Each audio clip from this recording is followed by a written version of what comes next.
Hello friends, today I am doing a review of some nibs which have been very graciously sent to me by the Nib Studio, and this is a service offered by Mr. Jaspreet Gill, who is at the helm of affairs for this. He's been doing grinds for quite a few years now, and he's been offering this service to people across the nation, India, and these specialty nibs are so varied that it's difficult for me to review all them in one video, so I'm taking up in 3 parts.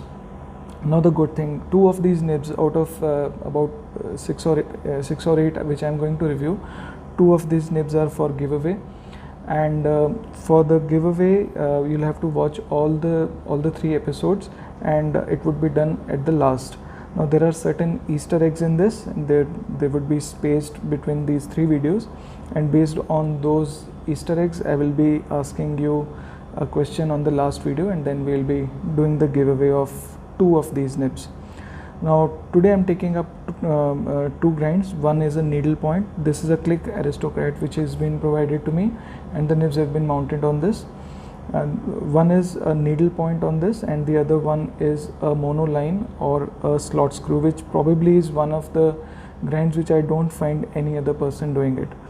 Now let's come to the needle point, and then we'll do some comparisons with another needle point from Masuyama, and then some line comparisons with other nibs.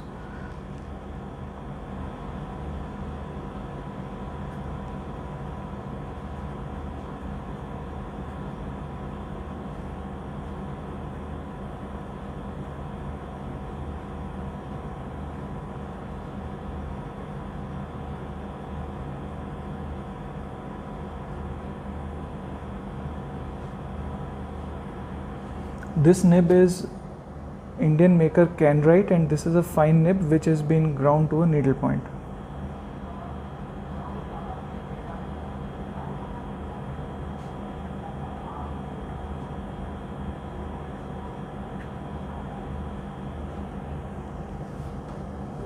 Let me take up a quote which I like and is pretty relevant in these times.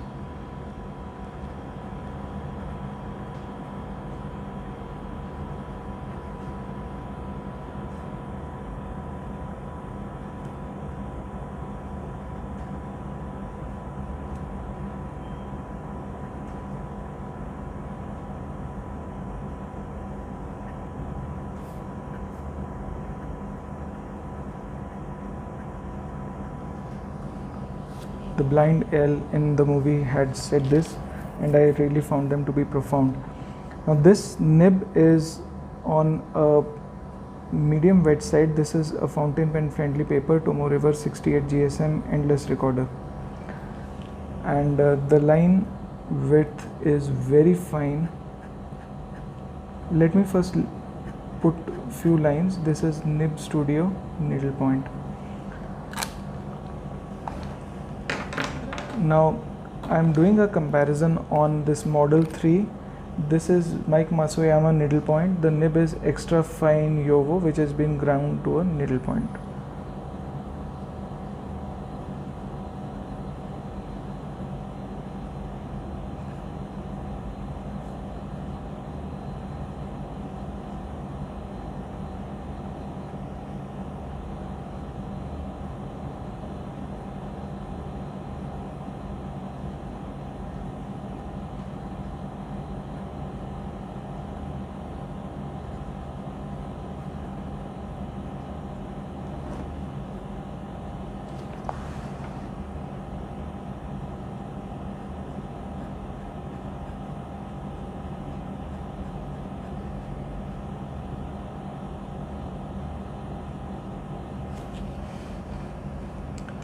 The ink in both these is Krishna After Dark, which is a very nice blue shade.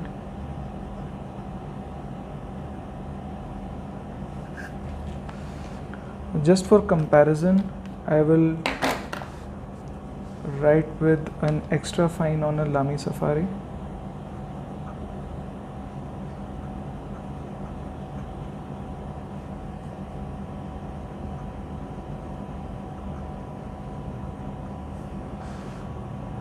let me put it here as well so that there can be a comparison.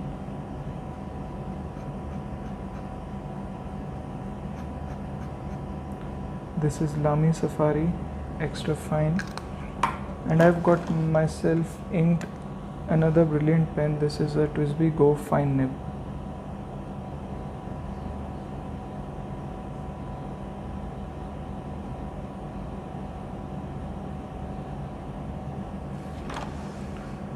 So here you have a fine nib from TWSBI.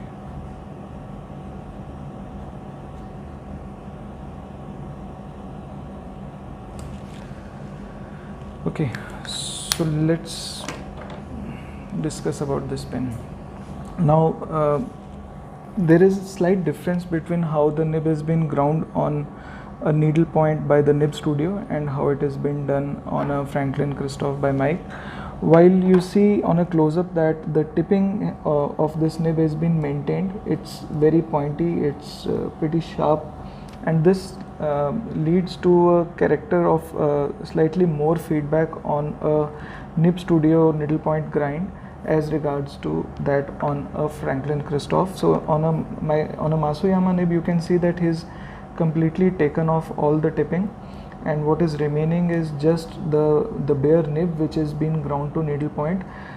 This is slightly on a wider scale than from the Nib Studio, you can see here, but somehow it writes slightly wetter than that. This is Masuyama and this is the Nib Studio. The same ink, and I found it to be writing on a slightly wetter side, but then that's not an issue. Now on a fountain pen friendly paper, it would be nitpicking, but still I would say that since this has some tipping, so it sort of hits into the paper with slightly more toothy feel. But since it's maintained its tipping, I would expect that this nib will be lasting longer because the tip will be maintained, tipping is there. While I feel that the Masuyama nib needlepoint may not retain its character for a long time. That's what I suppose. I may be wrong there. On a non-fountain friendly paper where the ink tends to feather and ghost a bit, obviously there was more feedback on a needlepoint grind because it is sharper, and on a slightly drier side, but it's a joy to write with both of them. And if you find feedback to be pleasant and you find that slight toothy sensation which is not uncomfortable and still it hits you at the right spot, then you would find writing with a needlepoint to be very satisfying experience. Okay, so now the second ink would be a monoline. I'll just come to that. This is another nib called monoline or a slot screw because of the shape of the nib. As you can see that the whole blob of the tipping from a double broad nib, steel nib, has been taken off to create a surface which is smooth and hits at a particular angle to the paper. Now because it has that definite angle, it would be important that this monoline nib is ground to the writing angle of the user. So this nib would need the photographs of the person who is to use this, so that adequate angle at which the person holds the pen can be ascertained, and then you can make that the foot of the nib which is there.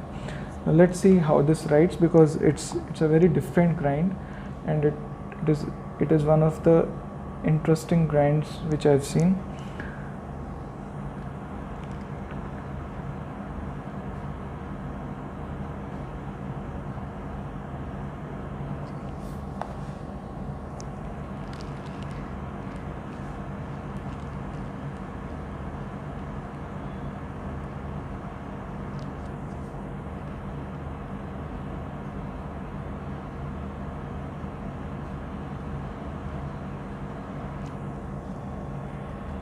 This ink is Krishna Elegant Teal.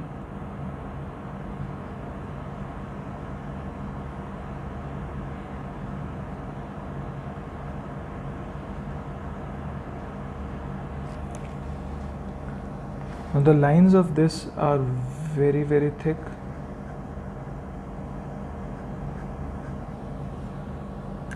I've got another nib which is having a big tipping, and this is a platinum President, and the nib on this is a C nib.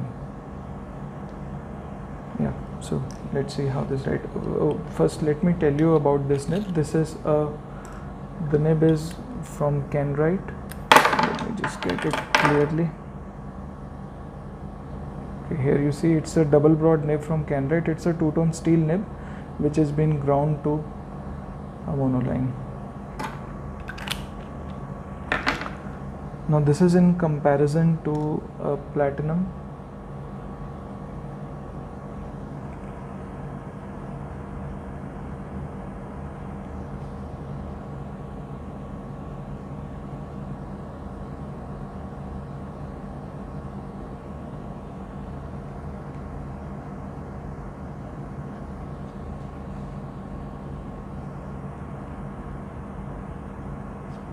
The ink is Colorverse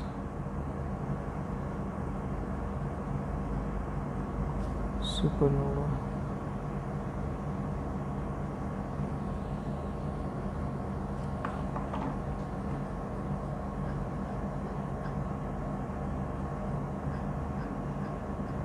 So if you have a blob like tipping like on this nib, this is a C nib, you would have the line which may come out to be on a slight stubbish scale. The horizontal stroke seems slightly finer than the vertical, but on a monoline everything is the same. The ink would shade on this obviously because it's a lot of ink there, and it would have that bit of shading on this. I believe that this ink is more suited for people who are doing some kind of a sketching work. So basically to fill up that particular color in that, or maybe underlining or headings. But for a usual grind, for a usual usage, I feel that there would be few takers for this. Now the one thing which has to be really noted is that this writes at a particular angle. So if I am writing on this definite angle, I am finding it to be very smooth, buttery smooth. You can see the surface of the nib. It is being ground to a perfect round smooth footing, and if I just take it slightly on a vertical angle closer to perpendicular, I can find I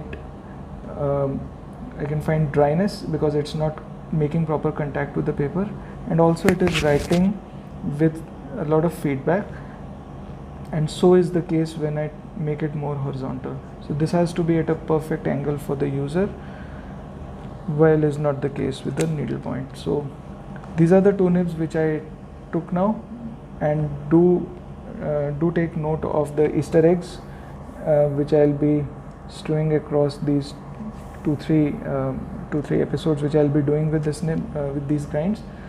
All the best, and I will see you next time with, I believe, another couple of nibs from the Nib Studio. Okay, some important part, I just forgot that part.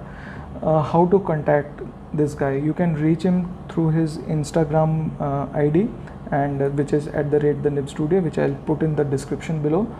The price, which is a very common question.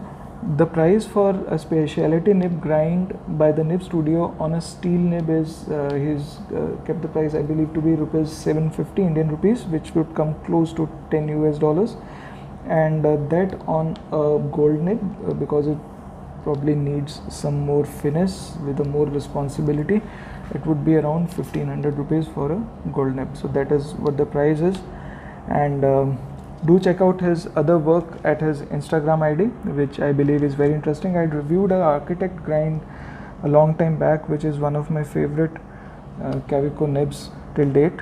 I really like that wetness and that particular line variations which has been created there. So we'll see what all nibs are in store for us for the next one. See you.